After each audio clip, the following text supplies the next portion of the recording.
जैसा कि मैं पहले भी कह चुका हूं कि टर्की ने जो भारत के गेहूं की शिपमेंट को फाइटोसैनिटरी कंसर्न्स का हवाला देकर रिजेक्ट किया था, ये सोचा समझा और प्लान्ड तरीके से लिया गया पॉलिटिकली मोटिवेटेड फैसला था।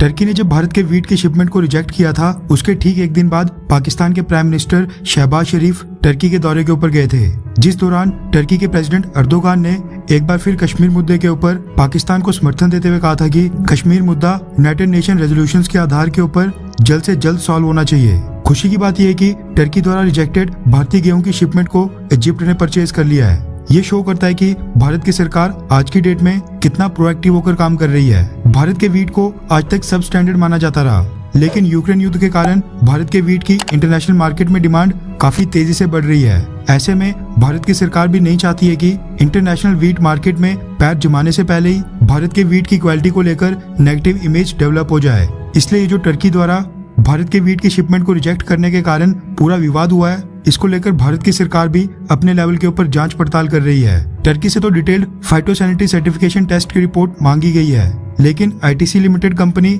जिसका भेजा हुआ वीट टर्की ने रिजेक्ट किया है, उससे भी डिटेल्स मांगी जा रही हैं। इसी इन्वेस्टिगेशन के दौरान अब एक नया मोड सामने निकल कर आ रहा है। रेफरेंस के लिए आपकी स्क्रीन के ऊपर मिलेनियम पोस्ट के आर्टिकल का स्क्रीनशॉट है, जिसके मुताबिक minister of commerce and industry Piyush Goyal साहब ने बोला है कि टर्की ने जो भारत के गेहूं की शिपमेंट को रिजेक्ट किया था, वो शिपमेंट एक्चुअल में टर्की को भेजी नहीं गई थी, बल्कि आईटीसी लिमिटेड ने वो वीट एक दूसरी यूरोपियन कंट्री नीदरलैंड्स को बेचा था।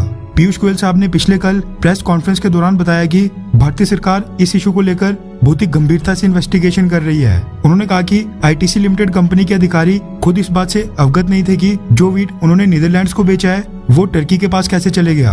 आईटीसी लिमिटेड के अधिकारियों को ये न्यूज खुद मीडिया से पता चली। उन्होंने कहा कि आईटीसी लिमिटेड एक बहुत ही बड़ी कंपनी है और उनके गुड्स और एक्सपोर्ट की क्वालिटी के ऊपर उनको पूरा भरोसा है। साथ में आईटीसी लिमिटेड ने यह भी बताया कि उन्होंने भारत से वीट की शिपमेंट को भेजने से पहले नीदरलैंड गवर्नमेंट की रिक्वायरमेंट के हिसाब से सारे क्वालिटी चेक्स किए थे, न कि टर्की के गवर्नमेंट के अकॉर्डिंग। दरअसल हर एक देश अलग अलग तरह के प्रोडक्ट्स को देश में एंट्री देने से पहले क्वालिटी चेक्स की कुछ रिक्वायरमेंट रखता है, जो कि हर एक देश के हिसाब से अलग अलग भी हो सकती हैं। प्लांट और प्लांट बेस्ड प्रोडक्ट्स, खाने पीने के सामान के ऊपर भी ये रूल्स लागू होते हैं और हर एक देश के हिसाब से ये डिफरेंट होते हैं, क्योंकि सभी देशों में वेदर कंडीशंस या बाकी फैक्टर्स अलग अलग होते हैं। इसलिए डेस्टिनेशन वाले देश की डिमांड के आधार पर ही क्वालिटी चेक्स किए जाते हैं, जो कि आईटीसी लिमिटेड द्वारा किए गए थे। आईटीसी लिमिटेड द्वारा भेजे गए वीट की फाइनल डेस्टिनेशन नीदरलैंड्स थी। बीच में भारत की शिपमेंट डाइवर्ट होकर टर्की कैसे पहुंच गई, आईटीसी लिमिटेड के अधिकारियों का कहना है ये तो उनको भी नहीं पता। टर्की के ट्रेडर्स जिन्होंने भारतीय वीट की शिपमेंट खरीदी थी, उनको तो ये चीज पता होनी चाहिए कि वीट क्वालिटी को लेकर टर्की की क्या रिक्वायरमेंट्स हैं और नीदरलैंड को भेजा गया वीट टर्की में रिजेक्ट हो सकता है या फिर नहीं। इसके बावजूद टर्की के ट्रेडर्स ने भारत का वीट क्यों परचेज किया। भारत की सरकार अब ये इन्वेस्टिगेट कर रही है कि क्या भारत का वीट पहले नीदरलैंड्स के पोर्ट के ऊपर उतरा और फिर वहां से टर्की तो नहीं गया, या फिर नीदरलैंड्स के किसी मिडिलमैन ने भारत के वीट को आईटीसी लिमिटेड से कम दाम के ऊपर परचेज करके आगे टर्की के किसी ट्रेडर को तो नहीं बेच दिया, या फिर टर्की की गवर्नमेंट ने प्लान्ड तरीके से जानबूझकर भारत के खिलाफ ये कदम उठाया है। सभी एंगल्स के ऊपर जांच हो रही है, लेकिन इस बीच ये निकल कर आ रहा है कि भारत के वीट की क्वालिटी में कोई कमी नहीं है। ये काम टर्की के किसी ट्रेडर का हो सकता है, या फिर टर्की की गवर्नमेंट ने जानबूझकर भारत के वीट को रिजेक्ट किया है, क्योंकि इजिप्ट को तो भारत के वीट की क्वालिटी से कोई दिक्कत नहीं आ रही है। खैर, जो भी हो, भारत को टर्की के ऊपर क्या कार्रवाई करनी चाहिए, नीचे कमेंट करके अपनी राय जरूर बताएं।